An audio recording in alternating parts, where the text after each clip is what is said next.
ప్రకృతి ప్రియులకు నా ఆత్మ నమస్కారం. ఈరోజు పెళ్ళికి ఏ పొంతనాలు చూడాలి అనేసి 5వ ఎపిసోడ్లో అడుగు పెడుతూ ఉన్నాం. ఇక్కడ అబ్బాయికి లేదా అమ్మాయికి అసలు ఏంటిది, బాధక స్థానం ఏంది, మారక స్థానం ఏంది, మృత్యుగండాలు ఏంది, శుభ షష్టాష్టకాలు ఏంది, శత్రు షష్టాష్టకాలు ఏంది మనం చూసుకున్నప్పుడు వివరంగా మనము ఒక పెళ్ళి అంటే ఇన్ని విషయాలు చూడాలి. ఆయన ఇన్ని విషయాలు చూసి మీకు చెప్పినప్పుడు మీకు సంతృప్తిగా ఆ పెళ్లి సమయంలో గొడవలు కలగకూడదు, భోజనాలు ఆటంకం కలగకూడదు, సామాన్లకి ఏ ఆటంకం కలగకూడదు, పెళ్ళి సవ్యంగా జరిగి బంధువుల్లో అందరూ హ్యాపీగా విశేషంగా ఉండాలి. అదే లగ్న బలం. ఇక్కడ బాధక స్థానము ముఖ్యంగా మీరు అమ్మాయి అబ్బాయికి ఏం చూడాలంటే బాధక స్థానము. ఈ బాధక స్థానం అనేది మన మనిషి శరీరాన్ని బాధింపజేసే స్థానంగా చెప్పబడుతూ ఉంటారు. పూర్వము పెద్దవారు ఇవన్నీ మనకి విశేషంగా చూసేవాళ్ళు. తర్వాత మారక స్థానము. ఇది మారక స్థానం అంటే వయసుని నిర్ధారిస్తుంది. ఇక్కడ 38 ఏండ్లు, 72 ఏండ్లు, 100 ఏండ్లు, 120 ఏండ్లు, 19 లోపల ఇన్ని ఉంటాయనైనా. మారక స్థానం అంటేనే దేనికి భయపడాల్సిన అవసరం లేదు. సబ్జెక్ట్ చూసుకోవాలి. మన అమ్మాయిని ఇస్తున్నాం, మన అమ్మాయిని ఇచ్చినప్పుడు వాళ్ళు ఏ విధంగా ఉంటారో చూసుకోవాలి. అది తప్పేమీ లేదు. ఇక్కడ మారక స్థానం అంటేనే కొన్ని రాశులకి 2-7-11 అని, 2-7-7 అని, 2-7-9 అని వివరిస్తూ ఉంటారు. దాంట్లో బలం చూసుకొని పెట్టుకోవడం ఏదని మనకేం బాధపడాల్సిన అవసరం లేదు. మారక స్థానం అంటే ఈ దేహము క్షీణించే సమయంగా చెప్పబడుతుంటుంది. మృత్యుగండము అమ్మాయి ఆరు అబ్బాయికి లగ్నం నుంచి కానీ రాశి నుంచి కానీ 2-12 వస్తే మృత్యుగండం చెప్తారు.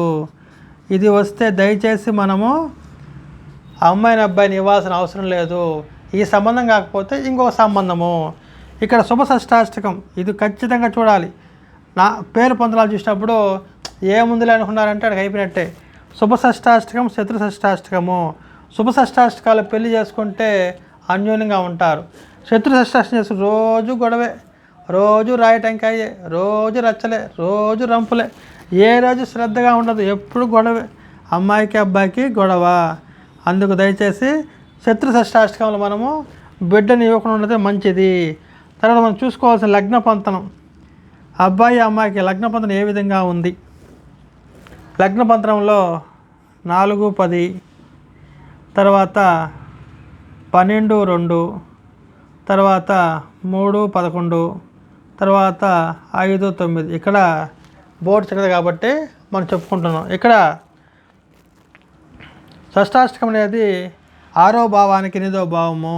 దీనివల్ల మనము చూసి జాగ్రత్త చేసుకోవాల్సిందినైనా. తర్వాత రాశి పొంతనం. అమ్మాయి నుంచి అబ్బాయికి రాశి పొంతనం ఏ విధంగా ఉంది? 2లో ఉందా, 7లో ఉందా, 11లో ఉందా, 6లో ఉందా, 8లో ఉందా, 10లో ఉందా అని ఖచ్చితంగా మనం చూసుకోవాల్సి వస్తుంది. ఇక్కడ ముఖ్యంగా మనం చూసుకోవాల్సిన కలత్ర స్థానానికి నాడీ పొంతనము. నాడీ పొంతనం బలంగా ఉండాలి. ఇక్కడ నాడీ అంటేనే ఆది నాడే, మధ్య నాడ అనేసి మనం చూసుకోవాల్సి వస్తుంది. ఈ నాడీలు మనం శుద్ధంగా ఉంటే అమ్మాయి అబ్బాయి సుఖజీవనం గడుపుతారు, సుఖ సంసారం గడుపుతారు, సుఖంగా ఉంటారు, పిల్లా పాపలతో వర్ధిల్లుతారు. చివరిగా పెళ్లి సమయానికి మాంగళ్యం. మనం ఇదివరకు క్లాస్ చెప్పుకున్నాం కాబట్టి ఆ మాంగళ్యం ఎంత బలంలో ఉండాలనేసి నిర్ధారించి సరైన పండితుల దగ్గర దయచేసి మీరు చూపించుకొని నిర్ధారించుకోవాల్సి వస్తుంది. ప్రతి క్లాస్ని మీరు సబ్స్క్రైబ్ చేసుకోండి, లైక్ చేసుకోండి, చూస్తూ ఉండండి. సబ్జెక్ట్ పరంగా ఏదైనా ఉంటే కామెంట్స్ పెట్టండి. అందరికీ నా ఆత్మ నమస్కారం. జై సీతారాం.